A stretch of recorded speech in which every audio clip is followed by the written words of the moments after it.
ಕರ್ನಾಟಕ ಒಂದು ಸರ್ವ ಜನಾಂಗದ ಶಾಂತಿಯ ತೋಟ ಅಂತ ನಮ್ಮ ಸನ್ಮಾನ್ಯ ಮುಖ್ಯಮಂತ್ರಿಗಳು ಶ್ರೀ ಸಿದ್ದರಾಮಯ್ಯನವರು ಏನು ಪದೇ ಪದೇ ಜನರಿಗೆ ಹೇಳ್ತಾ ಇರ್ತಾರೆ, ಅದೇ ಕಾನ್ಸೆಪ್ಟ್ ತಗೊಂಡು ಈ ಸರ್ವ ಜನಾಂಗದ ಶಾಂತಿಯ ತೋಟ ಶಿಲ್ಪಕಲೆಯ ಮುಖಾಂತರ ಯಾವ ಪ್ರಕಾರ 10ನೇ ಶತಮಾನದಲ್ಲಿ ದಾನ ಚಿಂತಾಮಣಿ ಅತ್ತಿಮಬ್ಬೆ ಆವಾಗ ಮಾಡಿ ತೋರಿಸಿದ್ರು. ಒಂದು ಸಾಂಸ್ಕೃತಿಕ ಸಂಕರ, ಒಂದು ಧಾರ್ಮಿಕ ಸಂಕರ, ಒಂದು ವೈಚಾರಿಕ ಸಂಕರ, ಒಂದು ಕಲೆಯ ಸಂಕರ, ಒಂದು ಯಾವ ಪ್ರಕಾರ ನಾವು ಇಲ್ಲಿ ನೋಡ್ತಾ ಇದ್ದೀವಿ.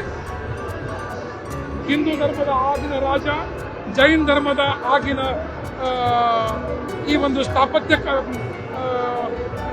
ದೇಗುಲು, ಈ ಒಂದು ಬ್ರಹ್ಮ ಜಿನಾಲಯ, ಅದರಲ್ಲಿ ಇರತಕ್ಕಂಥ ಬ್ರಹ್ಮ ಮತ್ತು ಸರಸ್ವತಿಯ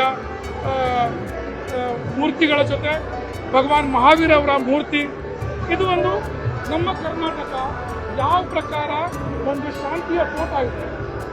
ಎಲ್ಲರಿಗೆ ಸಹಬಾಳ್ವೆ ಇಲ್ಲಿ 1000 ವರ್ಷವನ್ನ ನಮ್ಮ ಕರ್ನಾಟಕದಲ್ಲಿ ಒಂದು ಅವಕಾಶ ಇದೆ. ಅದು ಪ್ರತಿರೂಪ, ಅದು ಒಂದು ಪ್ರತೀಕ ಅಂತ ಈ ಬ್ರಹ್ಮ ಜಿನಾಲಯ ನಾವು 26ನೇ ತಾರೀಕು ಕರ್ತವ್ಯ ಪಥದಲ್ಲಿ ದೇಶದ ಮುಂದೆ, ಜಗತ್ತಿನ ಮುಂದೆ ತಗೊಂಡು ಹೋಗ್ತಾ ಇದ್ದೀವಿ. ನಮಗೆ ಬಹಳ ಹೆಮ್ಮೆಯ ವಿಷಯ ಇದೆ.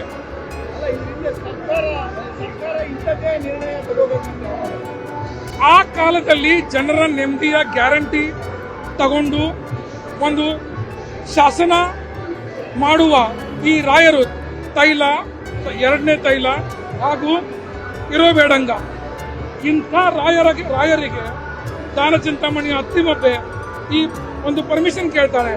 ಇಂಥ ಒಂದು ಜಿನಾಲಯ ನಾನು ಜೈನ ಮಂದಿರ ಕಟ್ಟಬೇಕು, ಆವಾಗ ಬಹಳ ಖುಷಿಯಿಂದ ಪರ್ಮಿಷನ್ ಕೊಟ್ಟಾಗತ್ತೆ. ಈ ತರ ಜನರಿಗೆ ಏನ್ ಬೇಕು ಮಾಡುವಾಗ ಬರೀ ದೇವಾಲಯ ಮಾಡೋದಲ್ಲ, ಆ ವಿದುಷಿ ಮಾಡುವಾಗ ಸುಮಾರು 106 ಮೆಟ್ಟಲು ಇರತಕ್ಕಂಥ ಬಾವಿಗಳು ಮಾಡ್ತಾರೆ, ಸುಮಾರು ಶಾಸನ ಪತ್ರಗಳು ಬರೀತಾರೆ, ಸುಮಾರು ದಾರಿಗಳು, ಮತ್ತು ಇಂಥ ಸುಮಾರು ದೇವಾಲಯಗಳಿಗೆ ಒಂದು ಪ್ರೇರಣೆ ಆಗ್ತಾರೆ. ಅದರ ಜೊತೆ ರನ್ನ ಅಂತ ಕವಿಗೆ ಪೋಷಕರು ಅವರೇ, ನಮ್ಮ ಮಹಾಕವಿ ರನ್ನ. ಈ ದಾನ ಚಿಂತಾಮಣಿ ಅತ್ತಿಮಬ್ಬೆನೆ ನಮ್ಮ ಮಹಾಕವಿ ರನ್ನರಿಗೆ ಪೋಷಕರು. ಸಾಹಿತ್ಯ ಕ್ಷೇತ್ರದಲ್ಲಿ, ಕಲೆಯ ಕ್ಷೇತ್ರದಲ್ಲಿ, ಸ್ಥಾಪತ್ಯ ಕ್ಷೇತ್ರದಲ್ಲಿ ಜನರ ಬದುಕಿಗಾಗಿ, ನೆಮ್ಮದಿಯ ಬದುಕಿಗಾಗಿ ಏನೇನು ಬೇಕು ಆ ಎಲ್ಲ ವಿಷಯಗಳನ್ನು ಒಂದ್ಸರಿ ಒಂದು ಪ್ರಕಾರ ಆಗಿನ ಸಾಮಾಜಿಕ ಜವಾಬ್ದಾರಿ, ಇವತ್ತಿನ ಸೋಷಿಯಲ್ ರೆಸ್ಪಾನ್ಸಿಬಿಲಿಟಿ ಸರ್ಕಾರದ ಮೇಲೆ, ಶಾಸನಕರ್ತರ ಮೇಲೆ ಯಾವ ಪ್ರಕಾರ ಇತ್ತು, ಅದರಿಂದ ಇಂಥ ದೇವಾಲಯಗಳು, ಇಂಥ ಸುಂದರವಾದಂಥ ಒಂದು ವಾಸ್ತುಗಳು, ಮತ್ತೆ ಕಲಾಕ್ಷೇತ್ರದಲ್ಲಿ ಕೂಡ ನಾವು ಈ ಸ್ಥಾಪತ್ಯ ಕಲೆಯ, ಶಿಲ್ಪಕಲೆಯ ತೊಟ್ಟಿಲ ಅಂತ ಹೇಳ್ತಾ ಇದ್ದೀವಿ. ಯಾಕೆ ಅದು? ಯಾಕಂದ್ರೆ ವೆಸ್ಟರ್ನ್ ಚಾಲುಕ್ಯ, ಅದರ ಮುಂಚೆನೆ ಇರತಕ್ಕಂಥ ಅರ್ಲಿ ಚಾಲುಕ್ಯ, ಅದಾದ್ಮೇಲೆ ಹೊಯ್ಸಳ, ಈ ವಿವಿಧ ದ್ರವಿಡಿಯನ್ ಕಲ್ಚರ್, ದ್ರವಿಡಿಯನ್ ಸ್ಟೈಲ್ ಆಫ್ ಆರ್ಕಿಟೆಕ್ಚರ್, ಇದು ವಿವಿಧ ಸ್ಥಾಪತ್ಯ ಕಲೆಯ, ಶಿಲ್ಪಕಲೆಯ ಒಂದು ಸಂಕರ ತಾವಿಲ್ಲಿ ವಿಶೇಷವಾಗಿ ನೋಡಬಹುದು. ಈ ಚತುರ್ಮುಖಿ ಬ್ರಹ್ಮ ನಾವು ನೋಡ್ತಾ ಇದ್ದೀವಿ, ಈ ಒಂದು ಮಂಟಪ ನೋಡ್ತಾ ಇದ್ದೀವಿ, 32 ಕಂಬಿಗಳು ಇರ್ತಕ್ಕಂಥ, ಹೊರಗಡೆ ಇರತಕ್ಕಂಥ ವಿಶೇಷವಾದಂಥ ಕಂಬಿ, ಒಳಗೆ ಇರತಕ್ಕಂಥ ಪ್ರತ್ಯೇಕವಾದಂಥ ಕಂಬಿ, ಅದಾದ್ಮೇಲೆ ದ್ರವಿಡ ಶಿಖರ ಇರ್ತಕ್ಕಂಥ ಆ ಒಂದು ಭಗವಾನ್ ಮಹಾವೀರ ಅವರ ದೇಗುಲ. ಬಹಳ ಯಾವ ಪ್ರಕಾರ ಸಮಾಜ ಆನಂದದಲ್ಲಿ ಸಹಬಾಳ್ವೆ ಮಾಡ್ತಾ ಇತ್ತು, ಅದು ಇಲ್ಲಿ ಪ್ರತ್ಯಕ್ಷ ಆಗುತ್ತೆ ಈ ದೇವಾಲಯ ಮುಖಾಂತರ.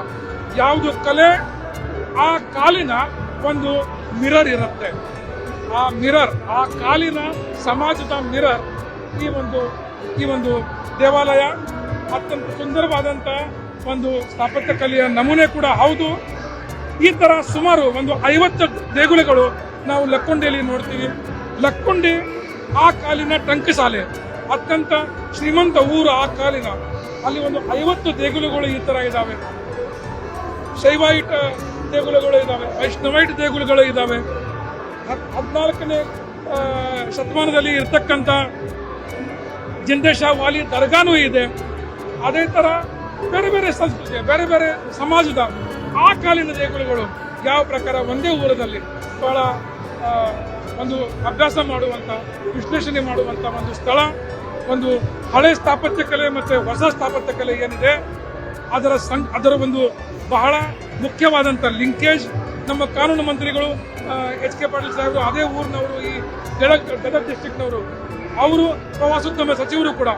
ಸೊ ಅವರ ಮಾರ್ಗದರ್ಶನದಲ್ಲಿ ಸನ್ಮಾನ್ಯ ಮುಖ್ಯಮಂತ್ರಿಗಳು ಸಿದ್ದರಾಮಯ್ಯನವರ ಒಂದು ತೋರಿಸುವಂಥ ದಾರಿಯಲ್ಲಿ ಕವಿ ಕುವೆಂಪು ಅವರು ಹೇಳುವಂಥ ಈ ಕರ್ನಾಟಕದ ಏನು ತತ್ವಜ್ಞಾನ, ಕರ್ನಾಟಕದ ಜನತೆಯ ಮೂಲ ತತ್ವಜ್ಞಾನ, ಸರ್ವ ಜನಾಂಗದ ಶಾಂತಿಯ ತೋಟ, ಆ ತತ್ವಜ್ಞಾನ ಆ ಕಾಲಿನಲ್ಲಿ ಯಾವ ಪ್ರಕಾರ ಇತ್ತು ಅದು ಇವತ್ತಿನ ಈ ದಿವಸ ನಾವು 26ನೇ ತಾರೀಕು ಕರ್ತವ್ಯ ಪಥದಲ್ಲಿ ದೇಶದ ಮುಂದೆ, ಈ ಜಗತ್ತಿನ ಮುಂದೆ ಇಡಲಿಕ್ಕೆ ನಮಗೆ ವಾರ್ತಾ ಇಲಾಖೆಗೆ ತುಂಬ ಕರ್ನಾಟಕದ ವಾರ್ತಾ ಇಲಾಖೆ ತುಂಬ ಹೆಮ್ಮೆ ಇದೆ, ಅಭಿಮಾನ ಇದೆ. ಧನ್ಯವಾದಗಳು. ನ್ಯೂಸ್ ಫಸ್ಟ್ ನಿರ್ಭೀತಿಯಿಂದ ನಿಮ್ಮ ಪರವಾಗಿ.